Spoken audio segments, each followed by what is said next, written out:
Hi everyone, it's Emma. I am a medical student at Macquarie University, currently between first and second year. And I was making this video for OzTREKK since I came home for Christmas and I thought it'd be really helpful for all of you parents or maybe parents of potential OzTREKKers to hear from my mom and what her experience is like. So this is my mom, and she's, been my mom for the last 25 years, and she was graceful enough to be here, and I'm really grateful that she's going to answer some questions for us. And just some kind of sharing her experience since I've been an OzTREKK social media ambassador. I've been able to share what it's like for me being in Australia, but no one really gets to find out what it's like being a parent who's let their child fly away. So I don't know if you wanted to say your name or anything about you. Hi, I'm Kathy. I belong to Emma. Emma. That's her claim to fame, guys. Perfect. So I thought we'd kind of start off sort of from the beginning. So what were your thoughts sort of before I left? What did you think the experience being a parent of a kid in Australia would be like? I had no idea. I was excited for you that you were going on this grand adventure. Bit worried because you were going so far from home and I couldn't get there if you had a cold or the flu and needed to get to a hospital, but I figured you were going into medicine so you'd be surrounded by a lot of doctors. So yeah, I was really excited for you and excited for what the future held for you. Yeah, so I think that's probably a really common feeling that a lot of parents have, especially since a lot of students who are going into med, dent, physio, any sort of professional degree after undergrad, we've been working towards it for a really long time. So I think parents are often, they see all that work, they see the students studying for the MCAT or asking for MCAT books for their birthday, because I'm a weirdo. Yes. we did give you MCAT books, I think, for Christmas or your birthday one year. Yeah. This had been your passion since you were very small. Yeah. So it was really cool to see it come together for you. Yeah. So I think every parent's a little bit excited, but also, like you said, a little bit worried because it's hard for you not to know that you could just get there. So for context, the farthest I'd been away for school previously was I lived about an hour away for my undergrad, and then I did my master's from home. So I was only ever really an hour away, so if there was an emergency, Mom could be there in like 40 minutes if need be.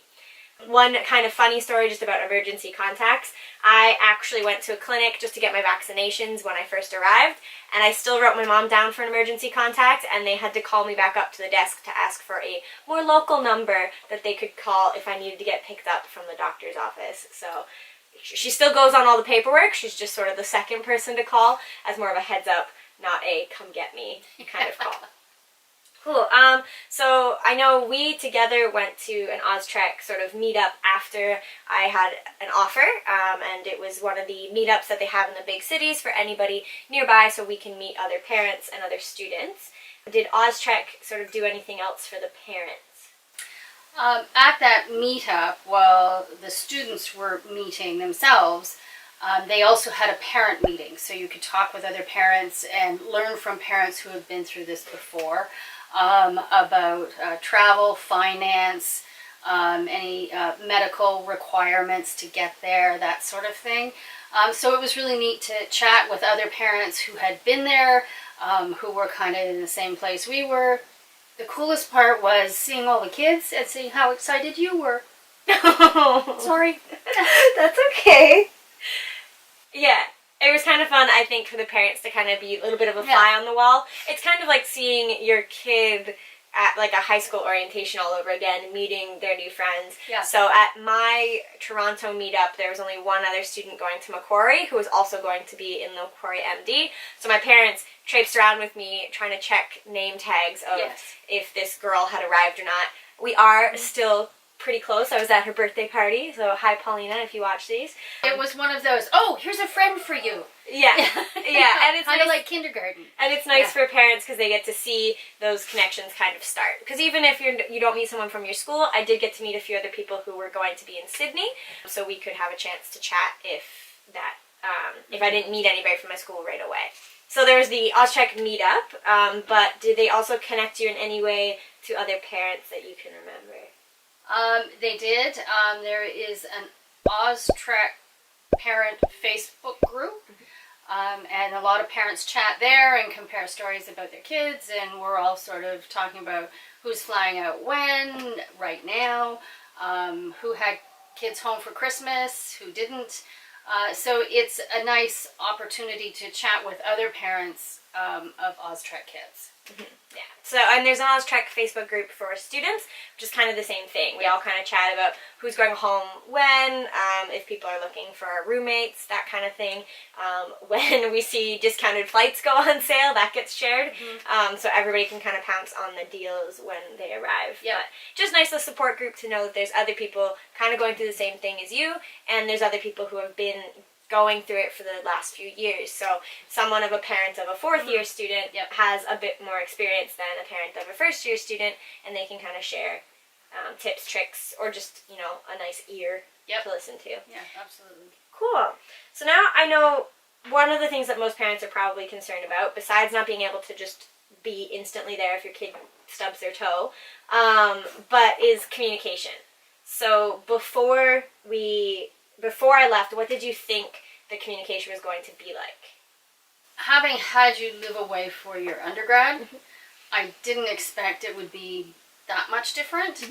I knew it was a lot different than when I was a kid, when you sent a letter by mail and hoped to get it within a week, or had to call home on Sunday night and call collect because you couldn't afford to make the call yourself. I didn't think it would be a lot different than when you lived in Oshawa. And sometimes that's what kept me going, is that it was no different than when you lived in Oshawa, even though it was on the other side of the world. I was lucky you texted or messaged every couple days, so I knew you were alive and well. Fortunately, as an OzTREKK ambassador, I follow OzTREKK, so I could get to see what you were doing. And you do have a YouTube channel, so I'm an avid follower, shall we say. Yeah, there's usually the first view. I can usually be like, depending on the time in Canada, I'm like, that's probably mom. Or dad. Yeah. So that's what you sort of thought the communication would be like. It'd pretty much be like just when I was living in Oshawa, so about an hour away from home. Did you think it was pretty much the same thing? Pretty much. The time difference was a bit wacky. Yeah. You know, I would get up in the morning and have a text from you, or you would text me in the middle of the night or something like that. I would take a text from you at any time of night or day.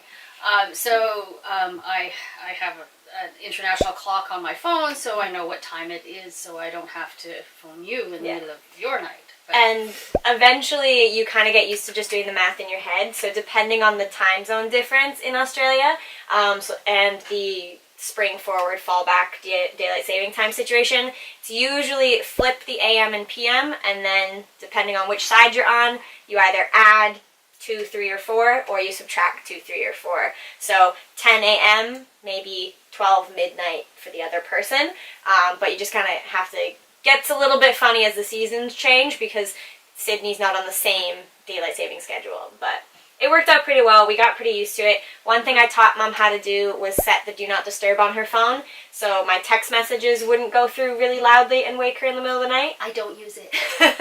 I tried to. Or I would try to be conscious of, oh, it's 11 p.m. I will text her later in the day so that it's her morning. Just because no one wants to wake their mom up just to say, oh yeah, the exam went fine. But moms want to hear it. Yeah.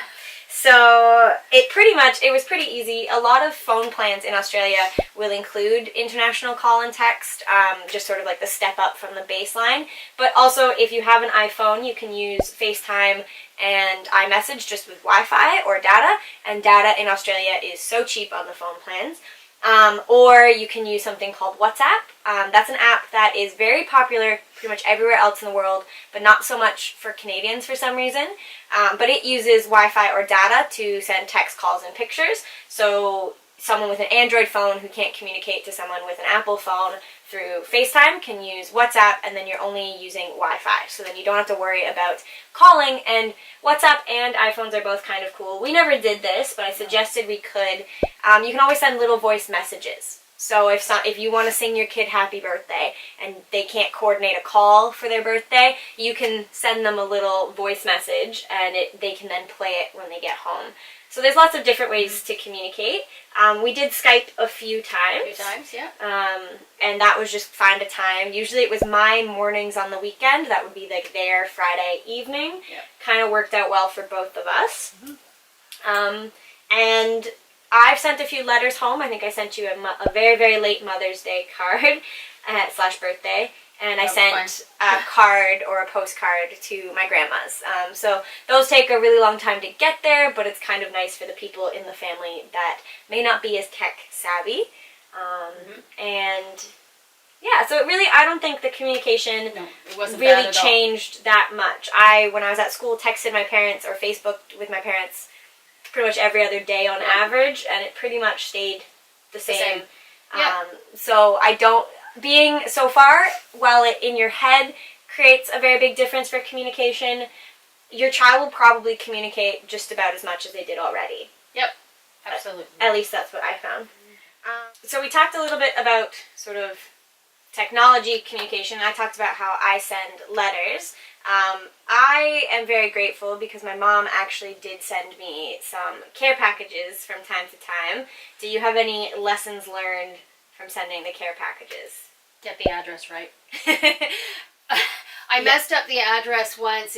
Your address is 3... We're not going to say the whole address, but I live at Unit 3 at a number. So we'll say 365. So the way the Australians write that is 3/65.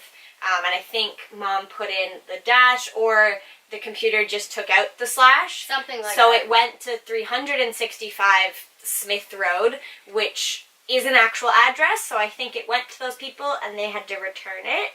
Yes. And so then I had to resend it. And I think the total turnaround time was about 3 months to get the package, get it back, add more to the package and make it a bigger package, and then send it again. Fortunately, the birthday gifts, or the Easter gifts, got there in time for your birthday. So all the gifts and the special dress you wanted all got there in time. It was just delayed. Yeah. And sending the packages could get quite expensive.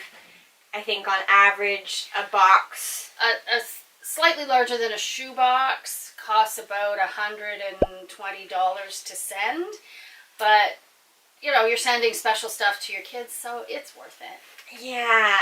There are options, because I know that that's quite expensive, but parents, you often want to provide when you can, or send birthday gifts and things like that. There are stores in Australia that you can buy gift cards online for, and you can send them a gift card. So Meijer, David Jones, Woolworths has one that works at multiple places, so does Kohl's. Those are both grocery stores.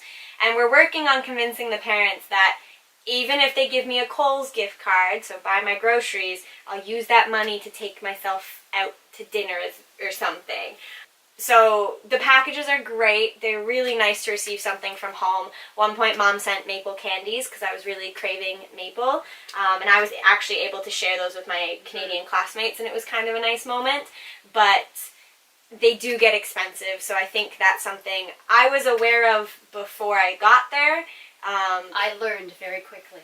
Yeah, people said, don't rely on getting packages shipped if you're not moving there or something like that. And I was like, oh no, it'll be fine. So texting Mom, say, hey, can you send me this sweater? And then Mom, being a mom, added in other stuff as well. And then I find out that H&M sweater is now worth $120.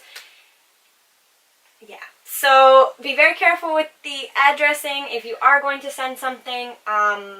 A note, in Australia, they often use the suburb you live in as the city. So if I lived in Chatswood, which is a suburb of Sydney, my address would say 365 Smith Road, Chatswood, New South Wales.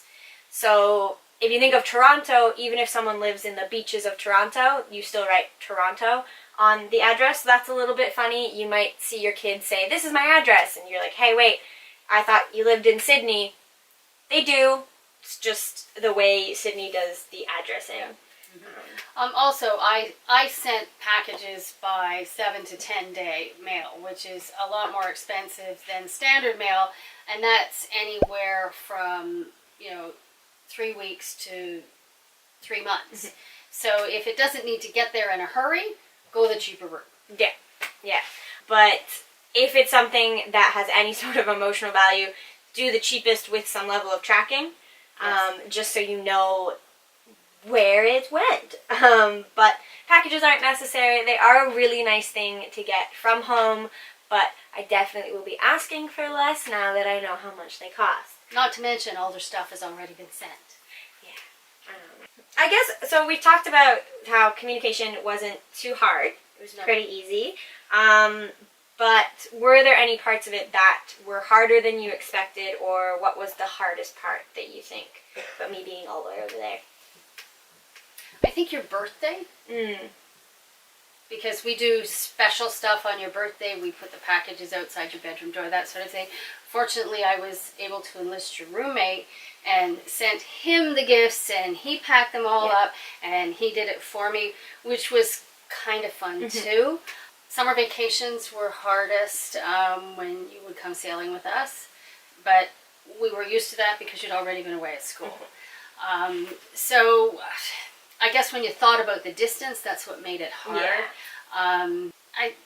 We were well prepared, and because you had lived away from home for 4 years beforehand. I think I was a bit more prepared than your dad. He's not a fan of Australia. He's a fan that I'm living my dream. He's not a fan of the fact that my dream is all the way on the other side of the world. I think relating it to a student being at university, especially if that student lived further than I did. So I did get to come home a lot in my undergrad. I could come home pretty much any time I wanted on a weekend.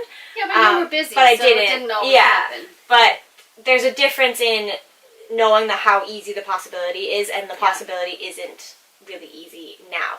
And as a student, that you can also feel that. So we had a couple instances where my nanny, my 93-year-old nanny, was in hospital. She's fine. Those were the instances for me that were the hardest, where it was, I can't just go. I was okay, my birthday, family members' birthdays, those are always hard if you're away, but I have missed a few of those because of exams or being at school before, so you're kind of used to that. If you think it's going to impact you a little bit more, you can purposely plan a Skype session or be FaceTimed into the family festivities. There are ways around it, but they can kind of be a little bit of a prickly day, as I would call it, where you're a little bit more sensitive that day. But I think the worst was when I was at school. I couldn't just leave school, and even if I could just leave school, I'd have to be gone for multiple weeks just to make the trip worth it, and a last-minute flight costs multiple thousands of dollars, so it's just not possible to just come home like that, where my undergrad experience, it pretty much was. Yeah, if you needed to. The one thing I did that made me feel better was I renewed and took out as long as possible the passport. So if I needed to go, I could drop everything and go. And I know it would take me a couple of days to get there, but if I had to, I could, which gave me a sense of security, knowing that at least I wasn't stuck. There'd be no hoops to jump through to get there. Yeah, so one thing I did a couple years before I knew I was leaving, but I think you guys did in the year that I knew I was leaving, our passports needed to be updated, so we all got the 10-year passports the last time we've updated them. So they are more than good for the entirety of my Australian education, which is also nice for me. It means that I don't have any worry about partway through my degree having to go to the consulate and making sure I get a passport in time for Christmas. It is nice if your passport is expiring soon. I would definitely suggest getting that 10-year. I think the 5-year would work, but you gotta remember to renew it. Yeah, it's just nice knowing that it's there. Yeah, talking about hard times, when you had the flood in your apartment, that was hard because I couldn't fix it. Yeah. I couldn't get there, I couldn't fix it, I couldn't move you, I couldn't get you what you needed. And again, you have a great roommate, and his family was amazing, and they took care of you, so I sent them maple syrup. Yeah. Yeah, I think that's hard, that anytime your kid gets into sort of any trouble, you want to be able to fix it. You're a parent. And that may not be a flooding apartment. The apartment's fine now. That could just be they're having a hard time in classes. It's really stressful. Or they're having a hard time being away. And as a parent, I think it's pretty normal to want to fix it. And it's definitely harder to fix anything when they are an ocean away. Yes. Yeah. And 30 hours. Yeah. But we managed fine. I think we were just a little bit extra like texting to make sure I was okay. And I was trying to be more communicative. That's one thing I'll say to the students if you watch this is if you've never lived away from home or you've only lived a small distance and your parents didn't need to hear from you as often, cut them some slack. They're just texting to make sure that you're okay and it helps put them at ease because you are so far away. So I think my camera cut out a bit, but I was just telling everybody, if you're a student and you've gone to Australia and your parents are texting you a lot or are asking you to Skype or just feeling like they're up in your business a little bit, just cut them some slack because it is just because they're worried and they don't know how else to communicate or they can't communicate. They can't give you a hug, so they send a text instead. If I haven't heard from you in about 3 or 4 days, I'll usually text you. Heard from you or seen you on Facebook or Instagram or something. Then I'll text you and say, oh, where are you? Yeah. And it's usually, Mom, I'm writing exams. Yeah. Or I just didn't want to be posting on Instagram. Cut them some slack. They just want to hear from you. It's pretty easy just to text. Thank you. So my last question, since you've been a year in, any advice you would give to sort of, I call them like incoming OzTrekkers, so I guess these are incoming OzTREKK parents. Is there anything you wish someone had told you when I decided to go? Enjoy the ride. It's all okay. She came home for Christmas. She still looks the same. She's, likes the same foods. Nothing has changed. Everything will be fine. Just enjoy the ride and ride along with your kid and be excited for them. It's their dream, and it's great to be a part of it. So that is everything we have for you today. So thank you to my mom. If you want to say hi in the comments, her name is Kathy with a K, but she answers to Kathy. I answer to both. Yeah. And just again, my name's Emma. I am an almost second-year medical student, and I will be an OzTREKK social media ambassador again next year. So make sure you follow OzTREKK social media links. I'm sure they'll put them down below. And if you want to find me, it's EmmaB_MD. On Instagram or just EmmaBMD on YouTube, and you can follow me along there if you want to see more about what my life is like in Australia or what your kid's life could be like in Australia. And yeah, I will see everyone in the next video, but you probably won't see my mom, so we'll say bye to Mom and bye to everybody else.